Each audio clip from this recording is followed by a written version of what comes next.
کہ پوری کائنات کے لیے، پوری یونیورس کے لیے، چاہے وہ دنیا کے ایک کونے سے دوسرے کونے تک، چاہے وہ چین ہو، جاپان ہو، امریکہ ہو، چاہے ہندوستان ہو، چاہے اور بھی دوسری دنیا کی کنٹری ہو، ہر جگہ کے لوگ بلا کسی حد کے اور بغیر کسی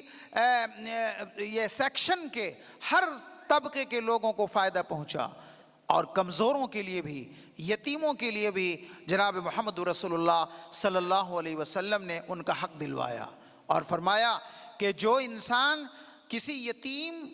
بچے کے لیے اور کسی بیوہ ویڈو کے لیے اگر کوئی کام کرتا ہے تو اس کو اتنا ہی ثواب ملے گا جتنا ثواب رات بھر تہجد پڑھنے والے کو ثواب ملتا ہے، یا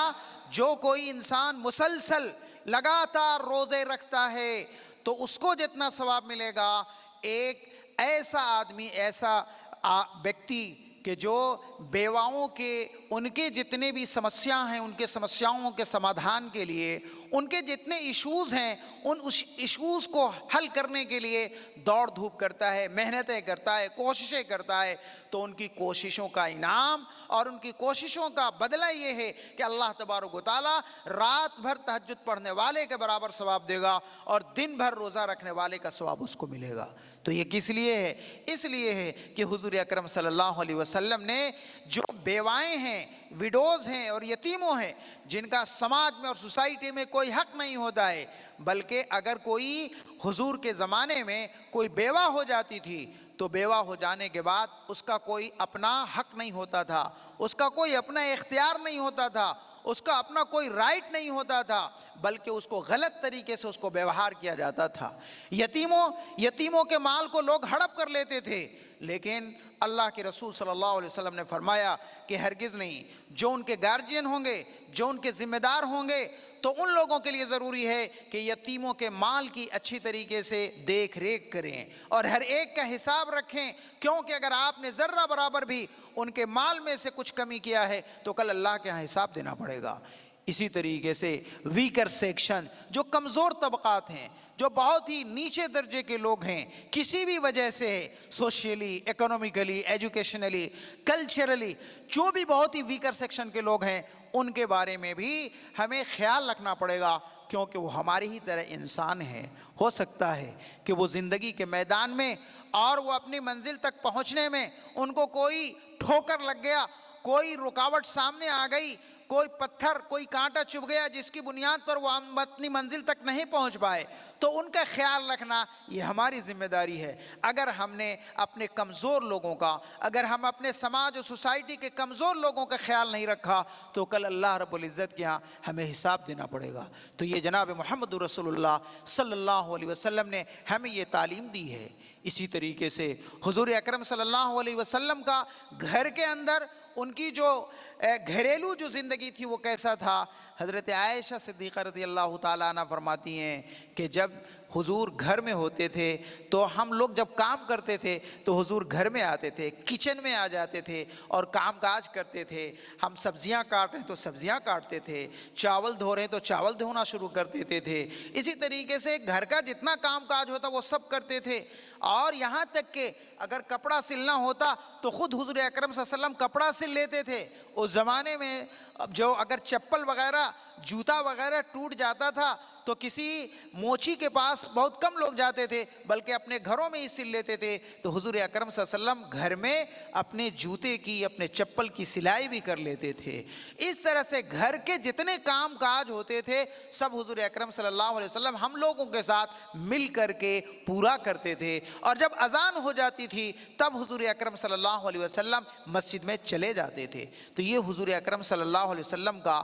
یہ گھریلو معمول اور گھریلو زندگی تھی کہ اپنی بیویوں کے ساتھ اور اپنے وائف کے ساتھ ان کے کتنا اچھا سمبند تھا، کتنا اچھا تعلق تھا۔ نہ کبھی ڈانٹتے تھے، نہ کبھی ان کو بولتے تھے، بلکہ حضور ہمیشہ پیار کے ساتھ، محبت کے ساتھ، مایا کے ساتھ ان کے ساتھ سلوک کرتے تھے۔ کبھی بھی حضور نے ڈانٹا نہیں۔ خادموں کے ساتھ، جو ان کے ساتھ کام کرنے والے ہوتے تھے، حضرت انس رضی اللہ تعالیٰ عنہ فرماتے ہیں کہ میں نے حضور اکرم صلی اللہ علیہ وسلم کی 10 سال تک کی خدمت کی ہے، لیکن کبھی انہوں نے یہ شبد نہیں کہا، کبھی بھی ایسا ورڈ نہیں بولا، اے انس تم نے یہ کام کیوں کیا, تم نے یہ کس طریقے سے کیا ہے, کبھی بھی نہیں بولا, کبھی ڈانٹا نہیں, کبھی پھٹکارا نہیں, بلکہ ہمیشہ پیار سے بولتے تھے. اسی طریقے سے حضور اکرم صلی اللہ علیہ وسلم گھر سے نکل کر کے جب بازار میں جاتے تھے تو بازار میں جانے کے بعد بھی حضور کا دکانداروں کے ساتھ,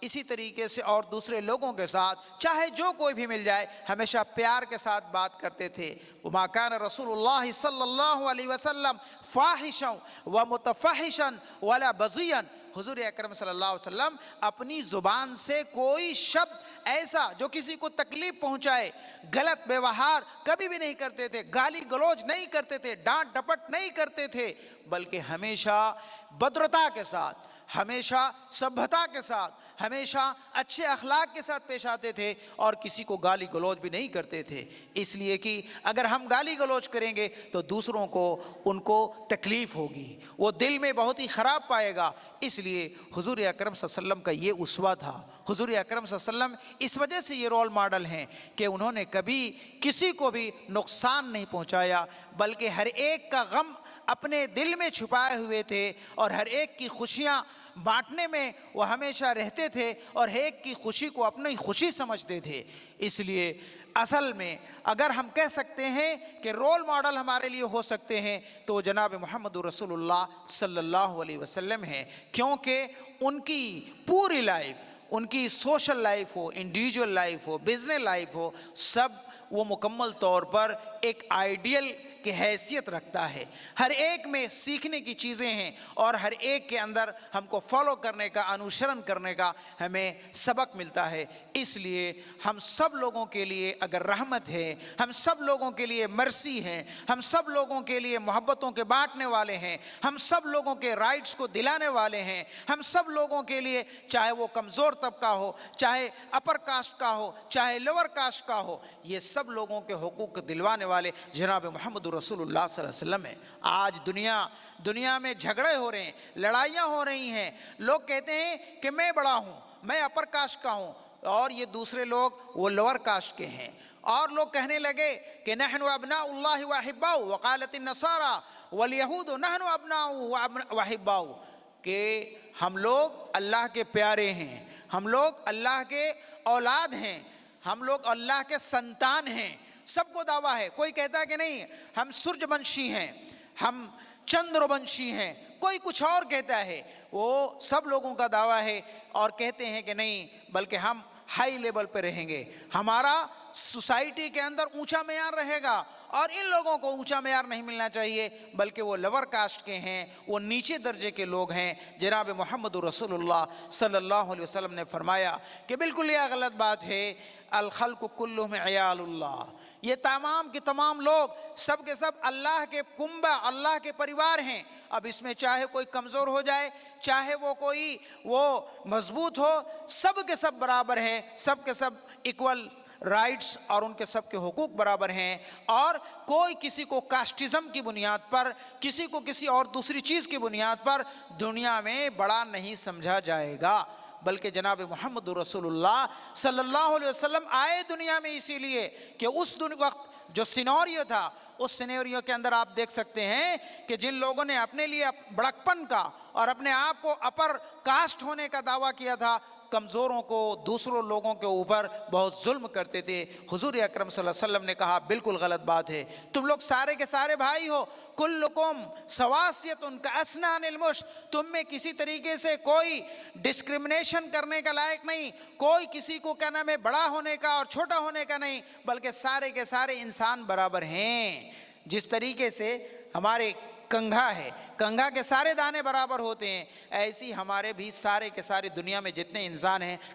سب کے سب برابر ہیں. تو آج دنیا میں یہ جو سب سے بڑی جنگ اور لڑائیاں جو ہو رہی ہیں, کوئی اپنے آپ کو بڑا سمجھتا اور دوسروں کو نیچا اور گھٹیا سمجھتا ہے, یہ بالکل یہ غلط ہے. سارے کے سارے انسان برابر ہیں, ہم سب بھائی بھائی ہیں. اور اگر یہ کانسیپٹ اور یہ تصور دیا جائے تو صحیح معنوں میں ہمیں جو آپس کے جھگڑے ہیں, بہت سارے جھگڑے یوں ہی دور ہو جائیں گے, اور ایک دوسرے کو ہم اپنا فرینڈ سرکل میں رکھنے, ایک دوسرے کو اپنا بھائی اور ایک دوسرے کے ساتھ بھائی چارگی اور ایک دوسرے کے ساتھ بندھتوں کا ہمارا یہ رشتہ اور یہ سلسلہ قائم رہے گا۔ تو جناب محمد رسول اللہ صلی اللہ علیہ وسلم نے ان تمام ایشوز کو جو دنیا میں ایک دوسرے کے اوپر ظلم کرنے، ایک دوسرے کے اوپر اتیاچار کرنے، ایک دوسرے کے اوپر ڈسکرمنیشن کرنے، ان تمام چیزوں کو جناب محمد رسول اللہ صلی اللہ علیہ وسلم نے ختم کیا اور مٹایا اور بتلایا کہ جی نہیں، یہ دنیا میں اللہ رب العزت اس کا پیدا کرنے والا ہے،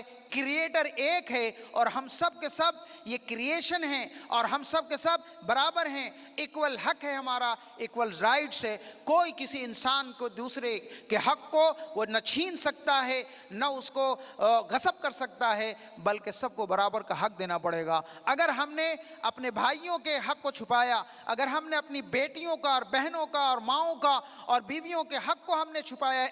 نہیں دیا ہے، تو یاد رکھیے کل قیامت کے دن اللہ تبارک و تعالیٰ کے یہاں حساب اور کتاب ہوگا، اور جب حساب اور کتاب ہوگا تو اس وقت کیا حال ہوگا۔ اس لیے سب کے ساتھ انصاف، سب کے ساتھ نیائے، سب کے ساتھ جسٹس، سب کے ساتھ بردرہڈ، سب کے ساتھ انصاف کا معاملہ کرنا، اور یہاں مردوں کا اور عورتوں کا کوئی اس کے اندر ڈسکرمنیشن نہیں کرنے کا، بلکہ مرد اور عورت، لڑکے اور لڑکیاں وہ دونوں کے دونوں برابر ہیں، ایکولس رائٹ سکتے ہیں۔ قرآن میں مختلف جگہوں پر اللہ تبارک و تعالیٰ نے والمؤمنین والمؤمنات والصالحین والصالحات والقانتین والقانتات، مختلف جگہوں پر اللہ تبارک و تعالیٰ نے ایک ساتھ بیان کیا اور یہ بتلایا کہ ہماری زندگی کے یہ دونوں پہیے ہیں۔ ایک پہیا اگر کیا ہو جائے، وہ بھرشٹ ہو جائے تو پھر